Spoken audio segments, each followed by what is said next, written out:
मुंबई पुण्यातल्या इतर काही महत्त्वाच्या घडामोडींचा वेगवान आढावा।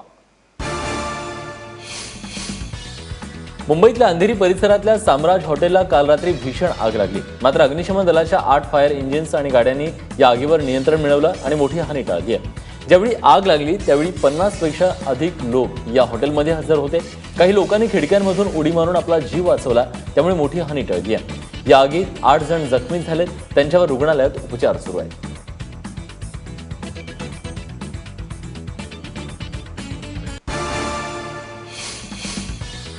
मुंबई महानगरपालिकेसाठी भाजपनं दावा केलेल्या वॉर्ड यादीवर मुख्यमंत्र्यांनी शिक्कामोर्तब केलंय।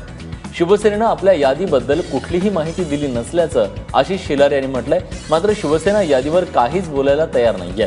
अनिल देसाई यांनी वॉर्डच्या यादीवर फक्त कळवतो इतकाच निरोप पाठवलाय, त्यामुळे संभ्रम कायम असल्याचं भाजपकडून सांगण्यात येत आहे।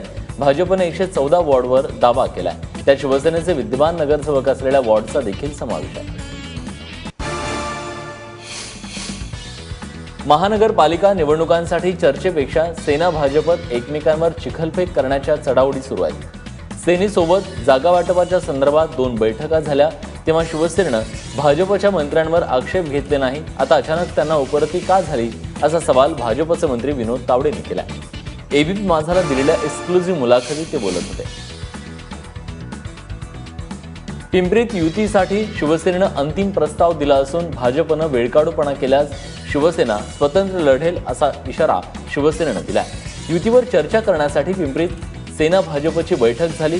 भाजपनं 11 प्रभागातील 44 जागांवर एकमत झाल्याचा दावा केला, तर शिवसेनेनं मात्र 128 जागांवर चर्चा झाल्याचं सांगत भाजपला खोटं पाडलंय।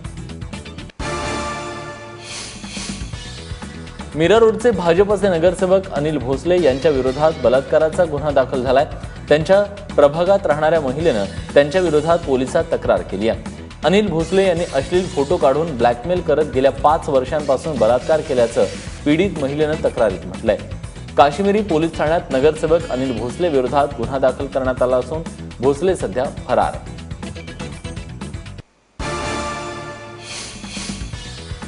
आघाडीला जो ठाण्यात जी आघाडी होणार आहे त्या संदर्भातला आता अखेरचा बॉल नारायण राणे यांच्या कोर्टात टाकण्यात आलाय। नारायण राणे यांच्या निवासस्थानी आज बैठक होणार आहे। या बैठकीला राष्ट्रवादी काँग्रेस आणि काँग्रेसचे स्थानिक प्रतिनिधी उपस्थित राहतील। कळवा मुंब्र्यावर आजच्या बैठकीत चर्चा होणार आहे। संजय निरुपम यांच्या कार्यपद्धतीवर टीका करत काँग्रेसचे नेते गुरुदास कामत यांनी आपण उमेदवार निवड प्रक्रिया आणि प्रचारापासून दूर राहणार असल्याचं स्पष्ट केलंय। तसा मेसेज त्यांनी काँग्रेसच्या नेत्या कार्यकर्त्यांना धाडलाय। संजय निरुपम यांचा दृष्टिकोन पूर्णपणे नकारात्मक आहे। त्यांनी उमेदवारांच्या मुलाखतीत आणि एकूण प्रक्रियेतून आपल्या कार्यकर्त्यांना बाजूला केल्याचंही गुरुदास कामत यांनी म्हटलंय।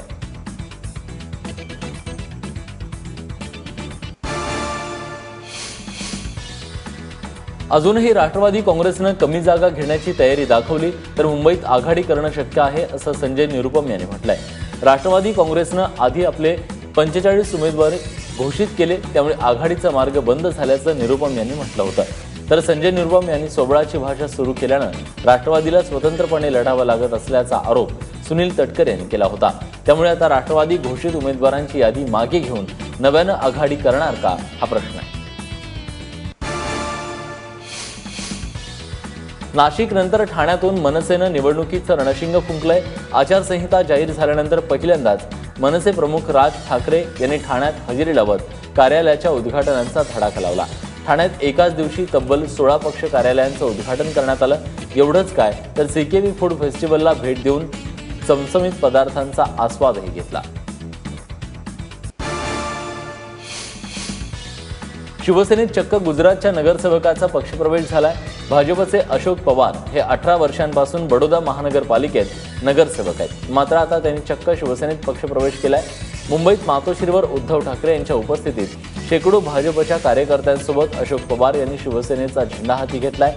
बडोद्यात 5 लाख मराठी भाषिक आहेत। शिवसेनेला बडोद्यात मोठी संधी असल्याचं सांगत आपण तिथं शिवसेनेची पक्ष बांधणी करणार असल्याचं अशोक पवार यांनी म्हटलंय। ठाण्यात महापालिका निवडणुकीच्या पार्श्वभूमीवर बॅनरबाजीला उधाण आलंय। ठाण्यातील मनसे कार्यकर्त्यांनी भाजप कार्यालयाच्या बाहेर या गुंडानं भाजपचे मावळे व्हा या पोस्टर लावलेले आहे। ठाण्यातील घंटाळी परिसरात भाजपनं उभारलेल्या निवडणूक कार्यालयाच्या बाहेर हे पोस्टर लावण्यात आलं होतं।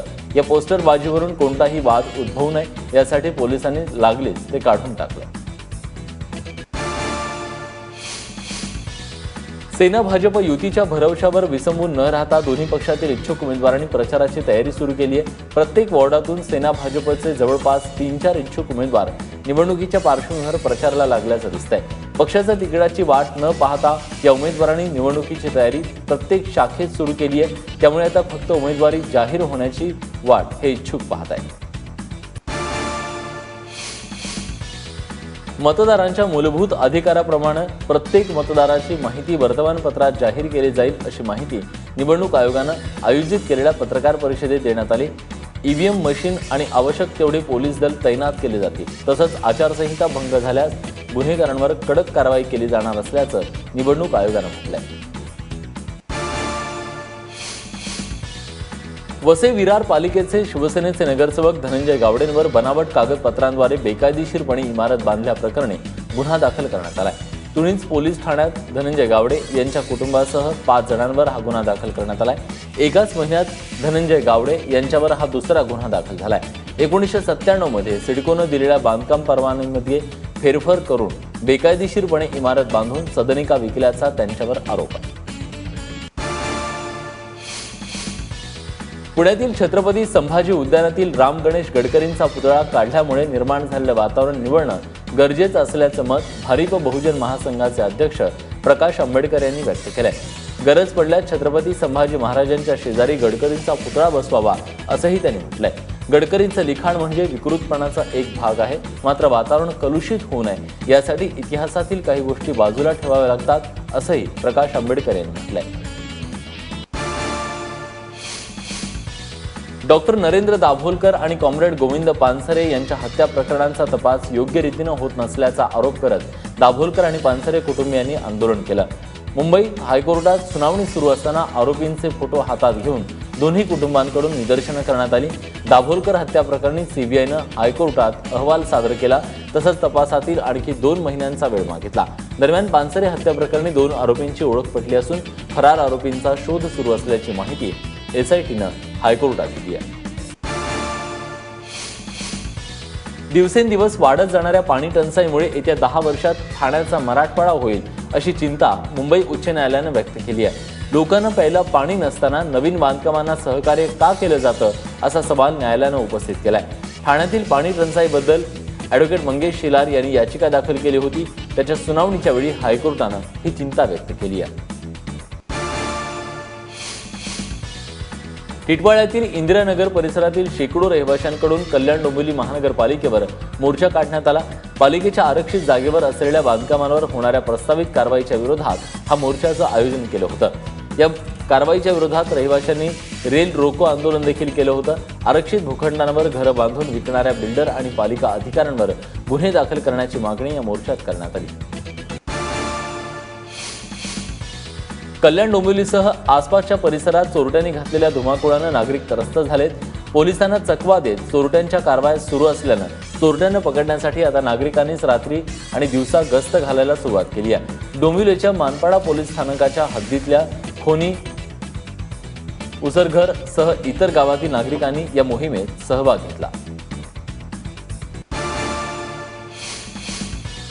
देशभरात जीएसटी लागू करण्यासाठी केंद्र सरकारनं जोरदार तयारी सुरू केली आहे। मुंबईत आयकर विभागाच्या अधिकाऱ्यांना काल ट्रेनिंग देण्यात आलं। 1 महिनाभरात हे ट्रेनिंग चालणार असून ज्यामध्ये केंद्र आणि राज्यातल्या सर्व अधिकारी आणि कर्मचाऱ्यांना जीएसटी विषयी माहिती देण्यात येणार आहे। पुण्यात वसंतोत्सवाला सुरुवात झाली आहे। पंडित व्यंकटेश कुमार यांच्या गायनानं महोत्सवाची सुरुवात झाली। 20 ते 22 जानेवारी कालावधीत हा महोत्सव होणार आहे। पुण्याच्या रमणबाग प्रशाळेच्या प्रांगणात हा महोत्सव होतोय। या कार्यक्रमाला मोठ्या संख्येनं पुणेकरांनी गर्दी केली।